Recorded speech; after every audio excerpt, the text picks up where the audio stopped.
Hello and Sabah al-Khair. Welcome to RSH MENA webinar, The Power of Words, the Relationship Between Language and Safeguarding. I am Rania Al-Jabri, the RSH National Representative for Yemen.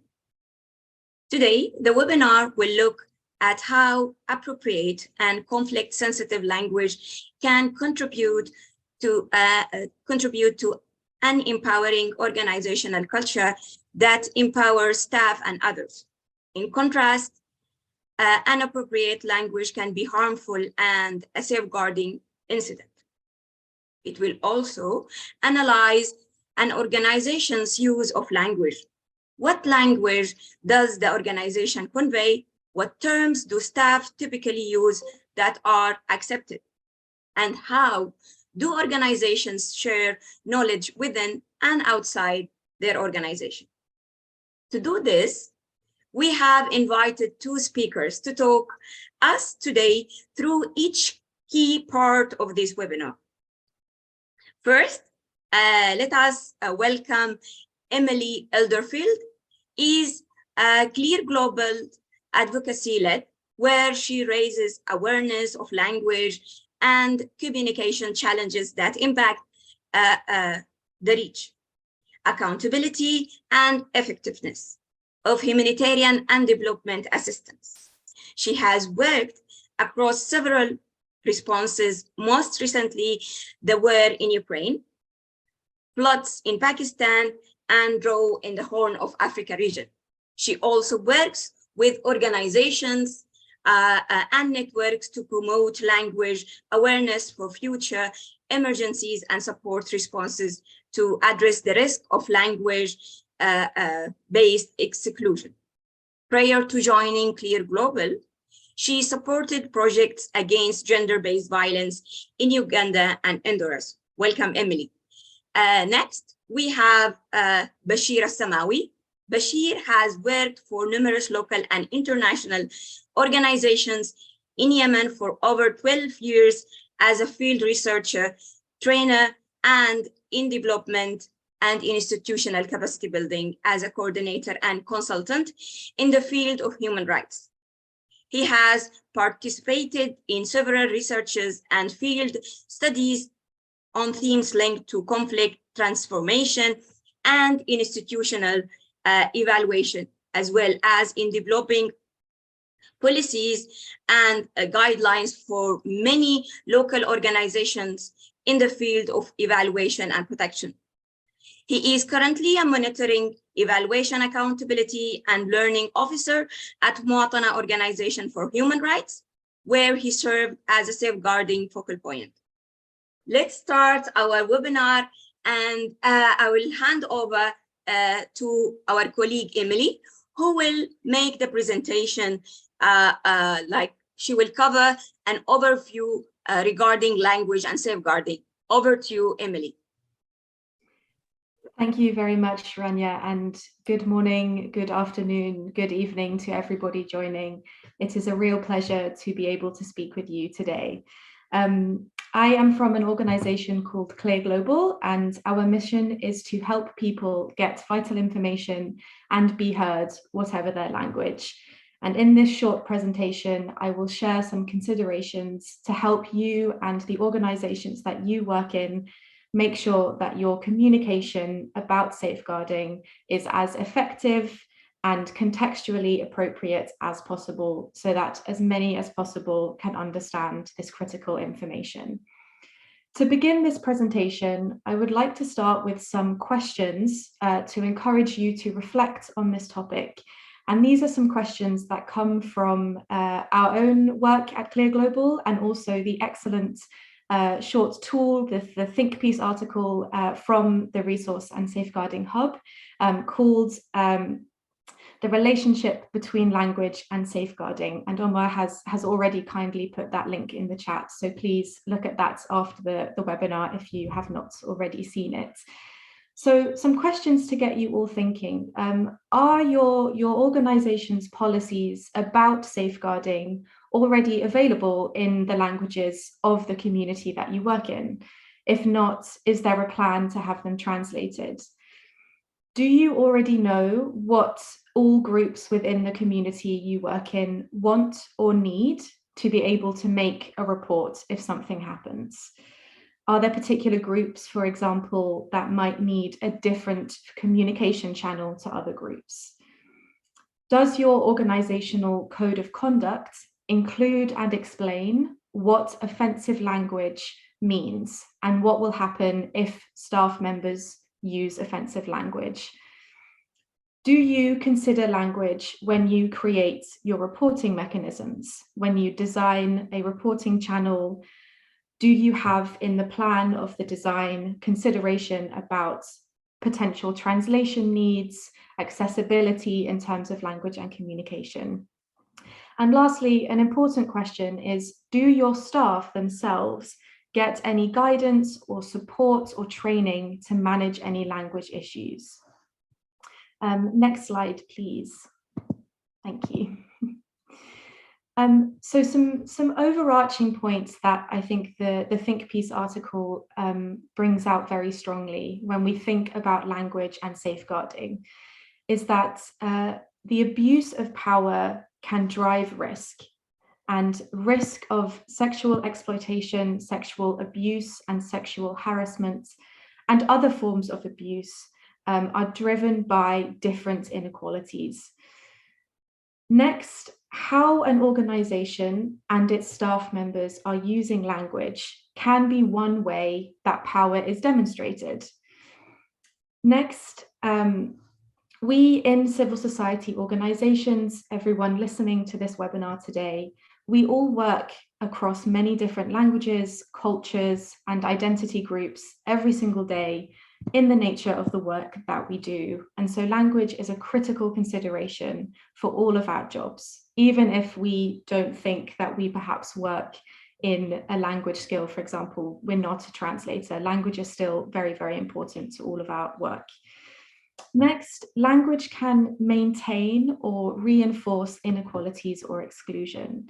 The use of language or the acceptance of certain language, certain words, certain phrases can instill or reinforce stereotypes about race, ethnicity, culture, gender, sexual identity, and other aspects of identity. And this then interlinks with how people feel it is safe or acceptable to talk about safeguarding issues. Next slide, please. So this brings us then to the main challenge, really, when we think about language and safeguarding. And that's that translating safeguarding concepts and terminology is really complex and challenging. And especially in an international context, information and guidance is mostly designed at the global level and mostly, not always, in English. So this leads to issues, for example, where perhaps terms might be left in English because they're very tricky to translate. Terms might be left as acronyms. Terms may be quite short and concise in English, but they may not have a direct equivalent in the target language. Another issue that really makes talking about safeguarding in different languages tricky is that terms are often not translated the same way each time. Even professional translators, two different professional translators will often translate the same information in two different ways. And this inconsistency can increase the risk of confusion. Sometimes between different language groups and different cultures, terms might be more vague or more euphemistic. And this again risks missing really critical information or misinterpreting critical information. So as we can see, this is a really challenging topic to do effectively, and I hope that this webinar will provide some advice on how to manage this issue. Next slide, please. Oh no, sorry, keep the slide. So to begin thinking about safeguarding and language in the Middle East and North Africa context, a tool that I have found very helpful when thinking about this topic is, oh, wait, sorry, is this the wrong one? My apologies.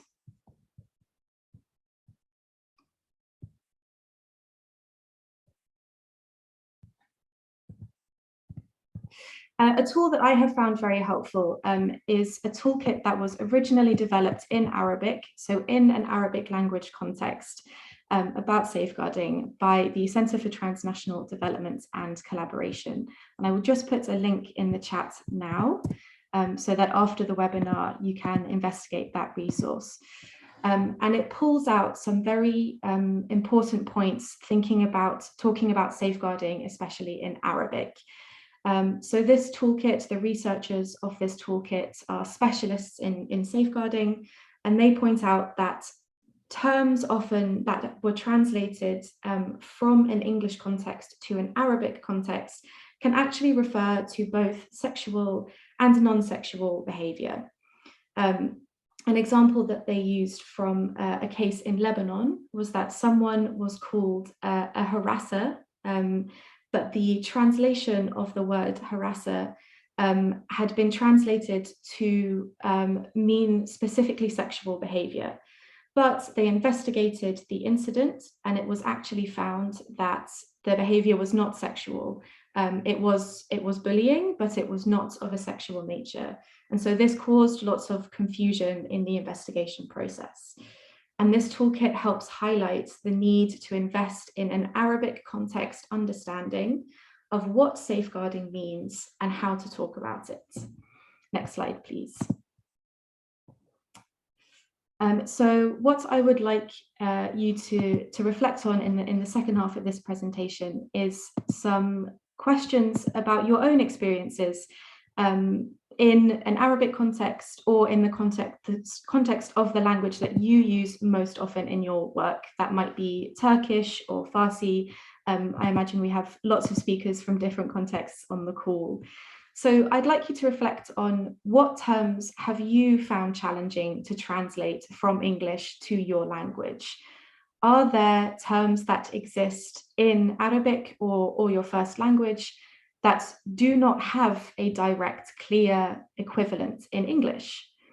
Are you aware of any speakers of, for example, different dialects of Arabic in the communities that you regularly communicate with? Are you aware in the community that you work in of community members who use Arabic or the other dominant language as their second language, perhaps refugee or minority language speaker communities? And lastly, do you, within the course of your work, receive any support or training to understand and to translate safeguarding information? And perhaps would you like more guidance or training? If so, I hope that this webinar is a very helpful introduction. Next slide. Oh, perfect. So I'd like to talk quickly through some key findings from one of our terminology testing projects at Clear Global. So what we did was we took a range of safeguarding terminology that had been translated into 3 different dialects of Kurdish, and we tested this terminology with different communities in northern Iraq. And we were interested in understanding to what extent community members understood these terms. Was there risk of misinterpretation? Were there terms that we could have translated more effectively in a different way to be better understood? And what we found, interestingly, was that women had a stronger understanding of key terms than men. And this was due to specific targeted information efforts by organizations that had really targeted women and girls. We also found that even though women had received some more information, both women and men still wanted even more information about how to recognize safeguarding issues and how to safely make a report if something happens. We also found critically that there were some terms that all genders misunderstood or felt was unacceptable and led to difficulties in communication. Next slide, please. So on this slide, I will talk you through a few examples of some specific terms that we found caused problems. And I've put the English and the Kurdish equivalent on the slide. So the first term, case management. In our testing project, we found that many people thought that this referred to psychological issues, and they did not understand that it referred to a specific case report of a safeguarding incident. The next term that we found was difficult was protection, which seems quite simple in English, but we found that this actually caused a lot of strong negative emotions.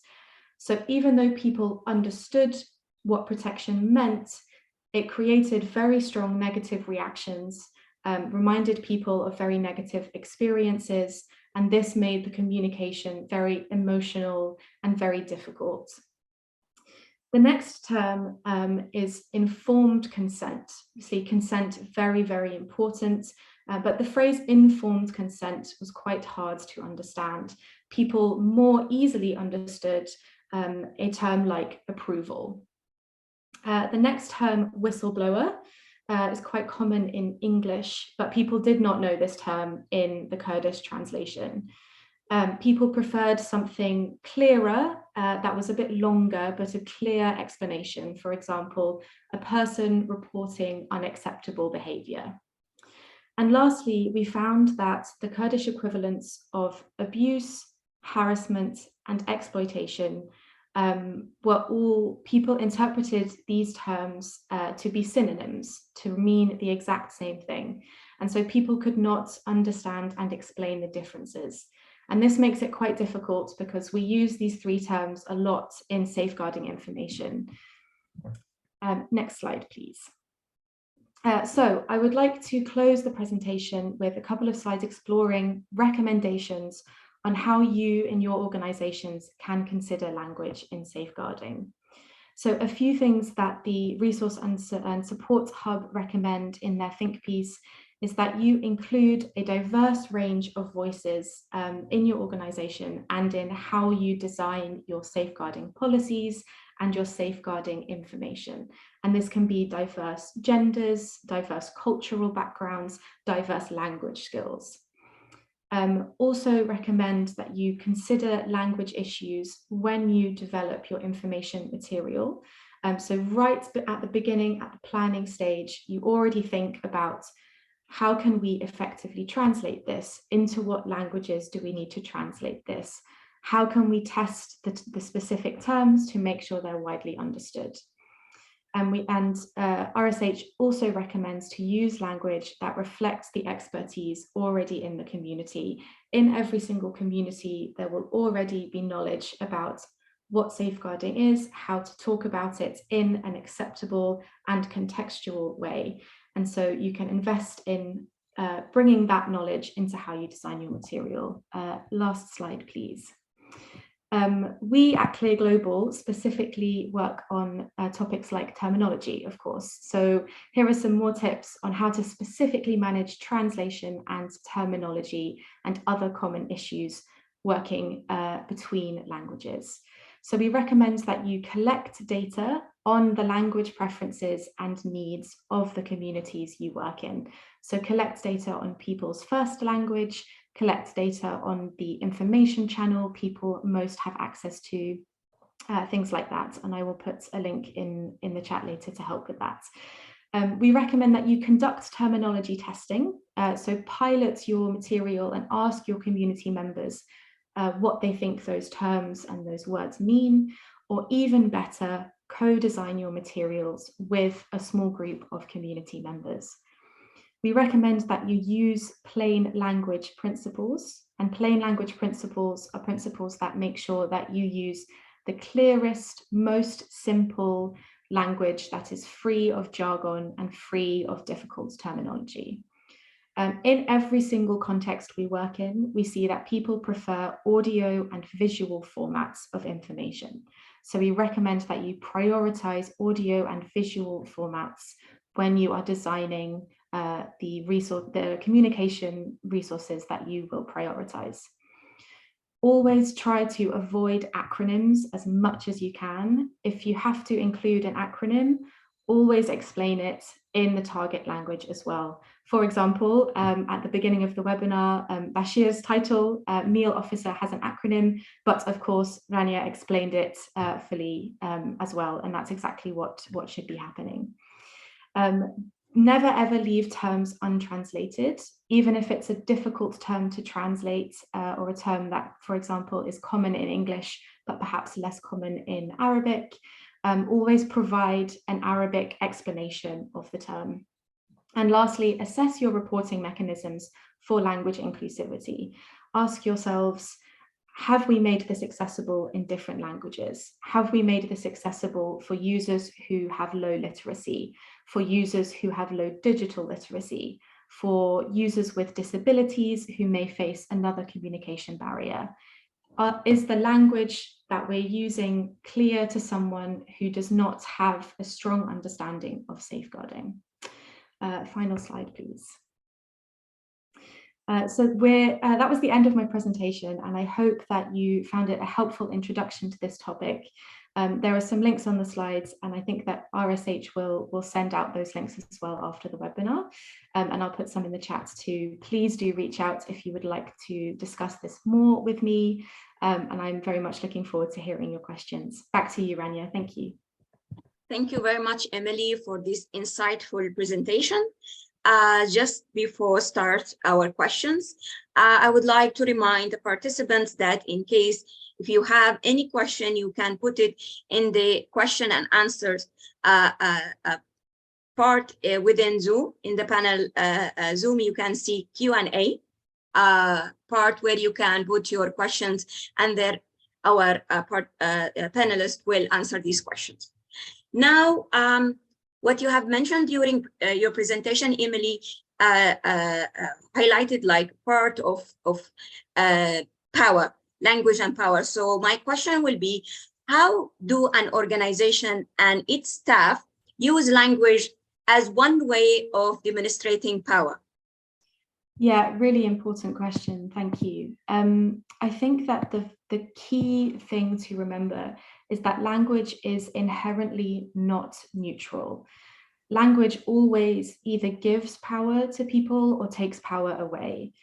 Clear, effective communication in the right language empowers people. Using the wrong language or using someone's first language, but using complex, unfamiliar, or unacceptable terms takes that power away. Language can also intersect with and reinforce other patterns of exclusion and other power dynamics. So this could be power dynamics related to age, gender, or other identity markers.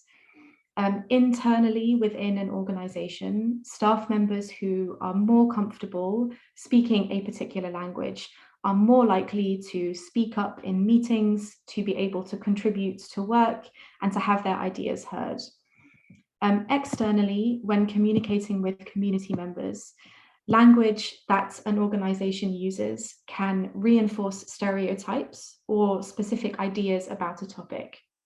And this can make people potentially feel less comfortable making a report if something bad has happened to them, or talking about a sensitive safeguarding topic. And this, of course, makes your safeguarding mechanisms less effective. Lastly, language can also reinforce the power that a humanitarian worker has over a community member. If that humanitarian worker is able to speak the dominant language, read and write the dominant language, and the community member can only speak a marginalized language, the humanitarian worker is able to use that language power to continue to exploit that person. So a lot of considerations when it comes to power. Thank you. Back to you, Rania. Thank you very much, Emily. Now we would like to benefit from the local safeguarding experience of Bashir. So my second question will be for you, Bashir, and could you please open your camera to be able to see your face while you're answering this question? Thank you, Bashir. So from your experience, what are other safeguarding risks related to language in Yemen context mainly? What once you mention those risks, also, could you please mention what are your recommendations for mitigation these risks? Over to you, Bashir. مرحبا جميعا. اولا احب اشكر ايميليا على المعلومات. Hello everybody. I would like to start by thanking Emily for the great presentation that gave us, for the questions by Rania about the risks for language and safeguarding in the Yemen context and the Arab region. I'm going to speak specifically about Yemen. I believe that Yemen and the region are similar and they have so many things in common. In addition to what my colleague mentioned in the presentation, I would like to mention some of the risks, the terminologies used in different documents for national organizations, because Arabic is full of synonyms and expressions, and it's different to use those terminologies based on the area and based on the policy and structure of the organization and how they handle each other inside the organization, whether internally or externally, whether they were community members or beneficiaries. As an example that I would like to set here, I do use protection, but I mean safeguarding, and the other way around. And of course, the institutional culture, because it is highly affected by national organizations, especially in Yemen, especially those startups, organizations, about institutional culture and how to conduct their work. And this, of course, has to do with the professional background and how is it going to impact the rest of the staff. And of course, the administration system, the institutionalized administration system.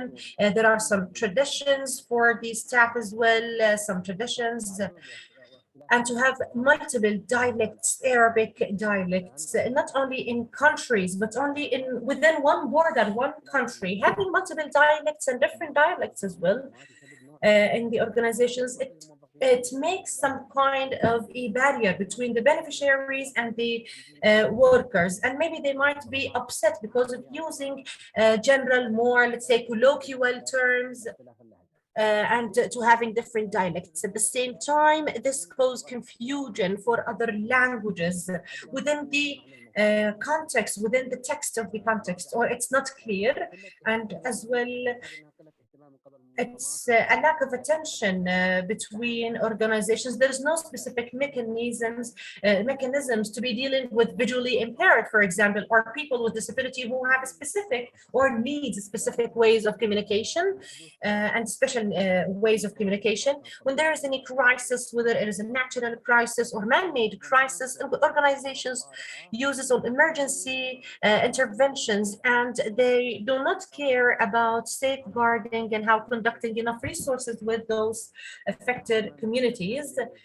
And when it comes to the second part of the questions about my recommendations to mitigate those risks, there are several recommendations. I am going to add part of it to focus on the knowledge of the staff when it comes to safeguarding and different levels, because these are the levels that are provided to the staff, and to make sure that there are no cases or SECA, and of course to conduct follow-up and assessment for all the policies, procedures related to organizations, international organizations, to help safeguarding experts, like it happened in the last period, the program that was implemented by our center. And a lot of national and domestic organizations have benefited out of it. And to enhance communication channels with the beneficiaries, to have different channels from their own community, and of course, which enhances interventions of organizations. And we should use people or translators from the domestic or from the domestic community, just to go in line with the dialects of the domestic or national dialect. And of course, to use other documentary like ways, like newspaper, videos, to deliver this knowledge and information to beneficiaries. And thank you so much. Thank you very much, Bashir. Emily, if you allow me to ask you now, we have heard from Bashir his local perspective regarding the risks and how to mitigate these risks. Since now you are in today's webinar, you are representing the international perspective of safeguarding and language. So I would like to ask you here, if you can, based on the the risks that Bashir mentioned. Could you please give us some risk mitigations, but from the international perspective, based on your experience in several countries? Over to you. Thank you very much, Rania, and thank you very much, Bashir, for those contextual insights. I think first, I would like to reinforce the points that Bashir has mentioned that are absolutely fundamental. So relying on the language knowledge from the local community, being aware of the presence of dialects and different languages, and being aware of the links between language and other factors such as disability are all absolutely vital. From our perspective and the work we do at Clear Global, there are also other steps that we have seen can be really effective in any context where language or different languages are present, or there are other language issues. And the good news is, in many cases, these can be quite easy to implement. The most important for me is that you talk about language and communication as a team, as within your organization first, to make sure that everyone within your organization understands that it is a really important part of implementing safeguarding programming. This also shows to your communities that you're working with that your organization recognizes the importance of using the most effective language possible. And you can talk about language and communication barriers in the same way that you would talk about any other topic that shapes how your organization is run, such as prioritizing tasks or collaborating between teams or providing a colleague with feedback. I also recommend that you support staff to manage language and communication issues, such as providing some basic training on the role of language in humanitarian action. I also recommend that you are aware that people who use a second language, even if they're fluent in that language, may not feel confident all the time to speak up in a meeting or in a consultation with community members, and they may prefer to provide feedback in a different form instead, such as through writing. When it comes to external communication, there are some really critical risk mitigation measures you can take. So the first one I mentioned in my presentation is collect language and communication data about the communities that you're working with, and use this data to inform your communication planning and your use of your communication resources. Make sure that any information that your organization creates, whether that's for staff members or for the community members, is in plain language and is translated where possible into the languages of the context you work in. We recommend developing reporting mechanisms that make sure that those who face the most risks of power imbalance are enabled to access that mechanism safely and confidentially in a language that they feel comfortable using. Making a safeguarding report is extremely difficult and sensitive, and being aware of the language barriers that make it harder and trying to reduce those barriers can help make it more likely that you will hear that report as soon as possible and be able to act on it and keep people safer. And lastly, we recommend that you support your staff through ongoing training and guidance on practical language issues. So that could be something as simple as encouraging your staff members to listen to something like this webinar, or sharing with your staff members new resources that we produce or that the Resource and Support Hub produce in perhaps a staff monthly newsletter or a monthly staff meeting that you might have, and just say, I found this helpful resource, please look at it. So keeping an ongoing conversation about the impact of language can really, really help your organization embed a language aware approach to safeguarding. Thank you. Back to you, Rania. Thank you, Emily. And really, I appreciate the insights of Bashir and Emily from the international and the national perspective, as today we are trying to unpacking the relationship layers between safeguarding and language. So my next question will be asked to you and Bashir. I will listen to you, Emily, first. So my question will be, from what has been discussed, what advice can you give to local organizations in the MENA region to apply what you have mentioned? MENA means Middle East and North Africa region. So on using language in developing contextualized and effective safeguarding policies and practices. Also, I would like to ask you, what are the steps, like practical steps, to simplify the language and verify its suitability for the context of addresses within or outside the organizations? Over to you, Emily, but please, before you start your response, I would like to highlight that if you have any question, please put it in the question and answer part of the Zoom. Yes, over to you, Emily. Thank you very much for the question. Yes, I will start with some general advice first, and then I will start with take the practical steps question. So in terms of advice, I think the key thing to remember when you're working with different languages or different dialects is that the best translation is the most understood translation.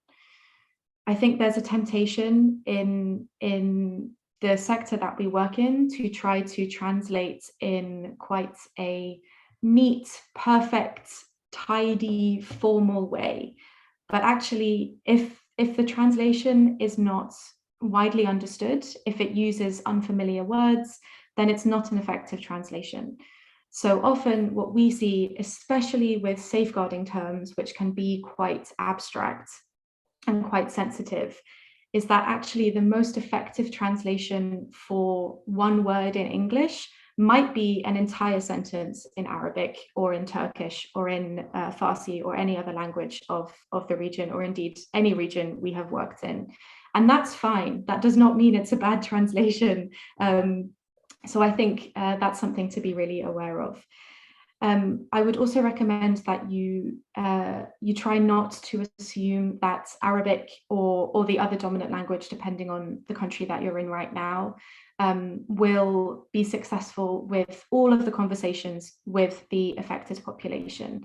This is especially important if you know you're working with refugee communities or with other minority communities. And always be aware that you can't hear someone who can't hear you. So if you're only communicating in one language and someone cannot understand that language, they can't tell you they can't understand because you can't hear each other. And I also recommend just generally something that we find effective, which I was saying in my previous example, is that you discuss with your staff members the problems that you face with language every day, whether you're translating or whether you yourself find some information difficult to understand, or you've received some information in English and perhaps you're wondering how you would express that in your native language.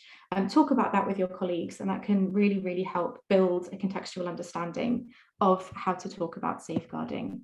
So the second question, really important, about practical steps of communicating about safeguarding. So step one absolutely should always be collect language and communication data first. I put a link at the end of my presentation, I put a link in the chat to language questions.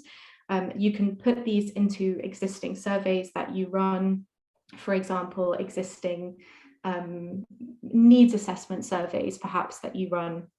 And this means that you can collect evidence about the communities that you work in that you can then use to design the most effective resource strategies. The next step would be to develop a pilot version of your information material. Translate it already at that stage if you can into the languages that it's feasible to translate in. If possible, you can use language skills of your staff members, perhaps, who might themselves be from that community, and then test that pilot version with a small group of the intended audience. And make sure that this group includes ideally different ages and definitely men and women. What we found in all of the projects we've run is that there are terms that different age groups and men and women use differently. And so if you test it with a range of community members, you can see where there might be difficult terms.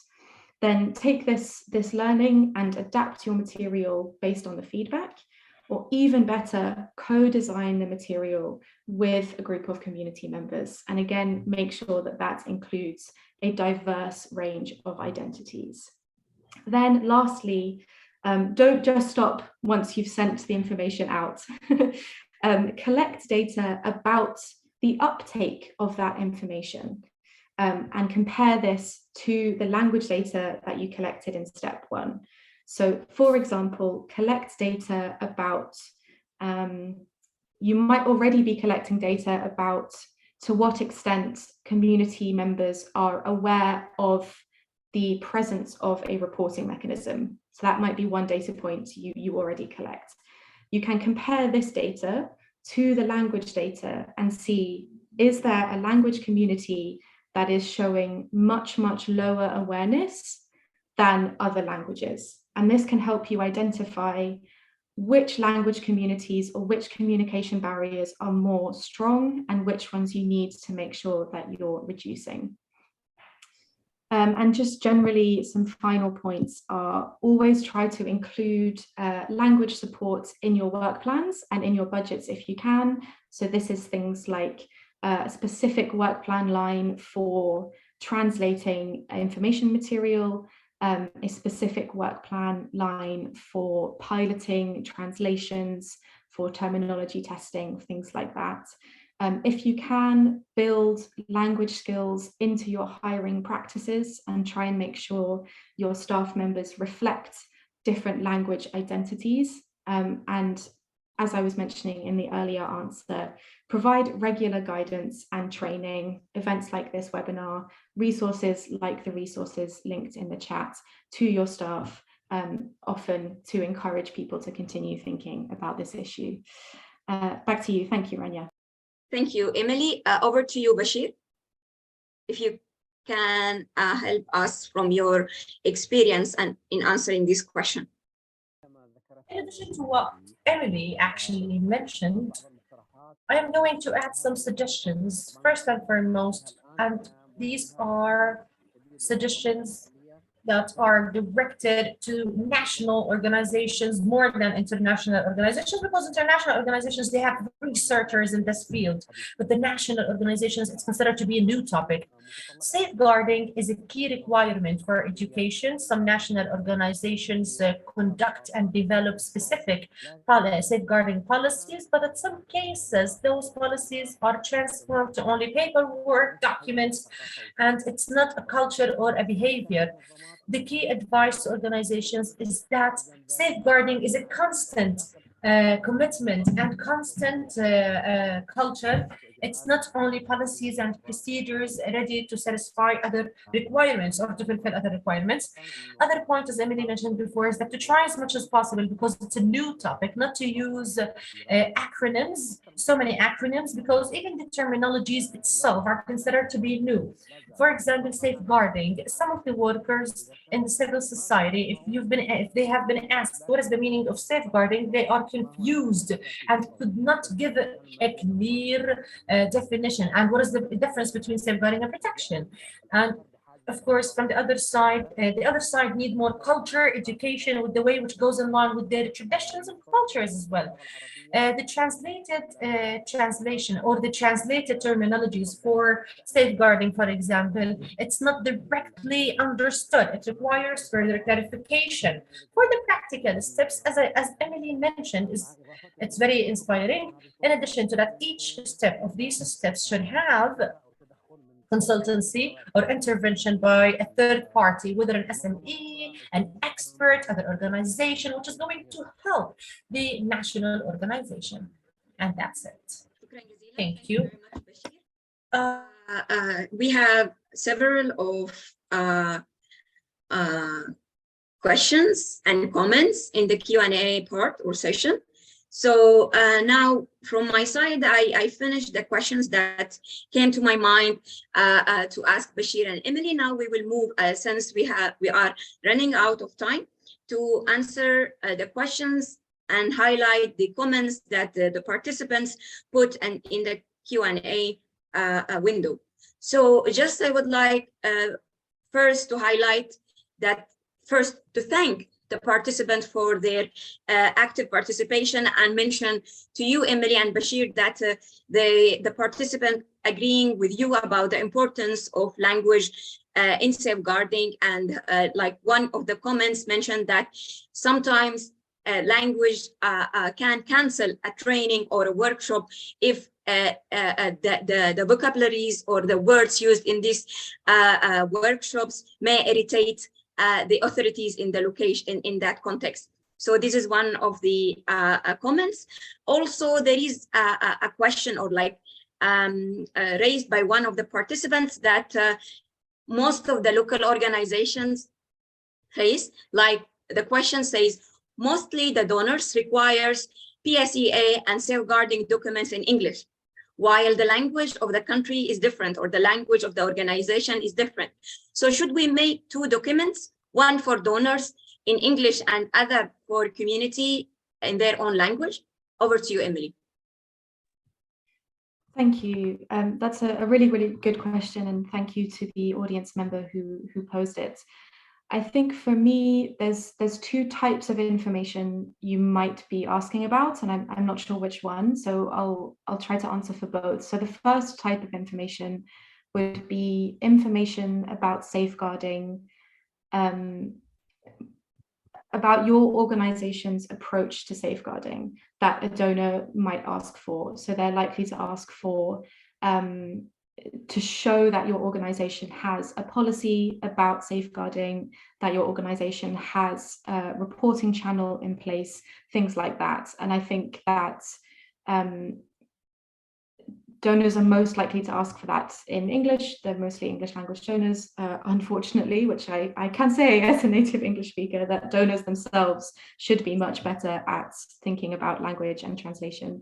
But I think it's also important that you have translated versions of those policies as well, so that the community members can see your organization's commitment to safeguarding.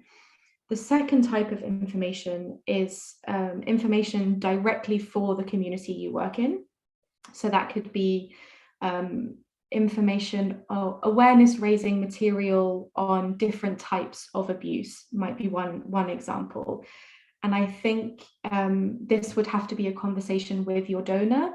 I think you should absolutely prioritize the languages of the community that you're working in, or the different dialects, depending on the community that you're working in. And you could perhaps talk with your donor and say, we are developing this awareness raising material. We want to prioritize using the resources to develop it in these, let's say, 2 dialects of Arabic, for example, plus a couple of other languages. We don't feel it's necessary to produce an English version because English is not used in our community. And depending on the donor, they might understand that that's fine, or they might ask for an English version as well to see what you're producing. You could offer perhaps a summary in English instead of translating the full material. But I would really recommend that you talk with the donor and emphasize that the priority has to be the local language of the community. But donors themselves also need to take a leading role in recognizing that translation is absolutely critical. Thank you. Back to you, Rania. Thank you very much, Emily. Now also we have a question for Bashir. I will say it in Arabic. So Bashir, there is a question for you. هل هناك مراجع ممكن الاستفادة منها من أجل تعزيز Are there any references or centers that we can benefit from to enhance safeguarding in Yemen centers? Because most of the references are in English. So please, could you answer me? And I also have an answer or insight. Bashir, most of the references are available in Arabic. That is in RACH and other websites which provide it in Arabic. But when it comes to Yemen context in specific, nobody has developed anything or nothing has been conducted in this field, in this way.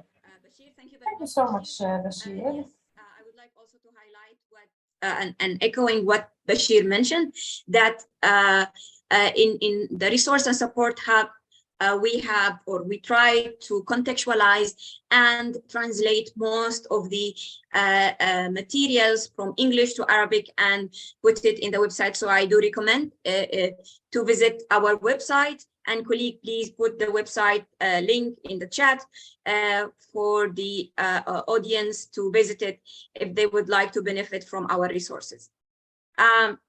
We still have 5 minutes, and I have 2 questions. However, I don't want to take the time of the audience since we have only 5 minutes, but let me finalize, or before having the pool questions, ask you, Emily, a question. How can organizations ensure that their safeguarding policies and procedures are accessible and understandable for individuals with limited language proficiency? Thank you. Yes, that's really critical. I would say that the first step would be to apply plain language principles to the policy. Policy documents are often quite dense, quite long, using quite complex vocabulary, and vocabulary especially that is not commonly used by people outside of the humanitarian sector. So I would recommend that you apply plain language principles to make the material as clear as possible first. Then obviously try to resource for translation to as many dialects or languages as you can to increase the reach. For people with limited language proficiency, especially those who are accessing that material in their second or their third language, using plain language can really help increase their comprehension. It really, really helps make material accessible to second language speakers. Organizations can also consider recording an audio version of key messages for people who have limited literacy. And also, I would recommend again that you pilot your documents with a group of intended audience to see if there's any unexpected confusion or unexpected difficulties. Perhaps you thought that something was very clear or that a term was very easy to understand, and actually someone says this is problematic, or they can't understand it effectively, and you can use that to continue to adapt your material. I'll put the link again for the plain language in the chat, because I'm aware that plain language as a concept or as an approach is also not very widely known. So I will put that link in the chat as well. Thank you. Back to you, Rania. Thank you, Emily. The discussion is really very interesting, and I have many questions that I would like to ask and benefit from the experience of Bashir and you. However, time is not helping us. If you have any further question, if you need to know more, please don't hesitate to contact us. Me for Yemen, my colleague Omar for Jordan, my colleague Kinan for Syria, for knowing more information. Thank you very much for your active participations, for your questions, comments, and giving us this or sparing this 1 hour to participate in our webinar. I am really happy and delightful that you are with us today, and I hope to see you in our upcoming webinars for RSH MENA. Thank you very much, Emily. Thank you very much, Bashir, and all the audience for their active participation. Wish you a great day and goodbye. Thank you very much.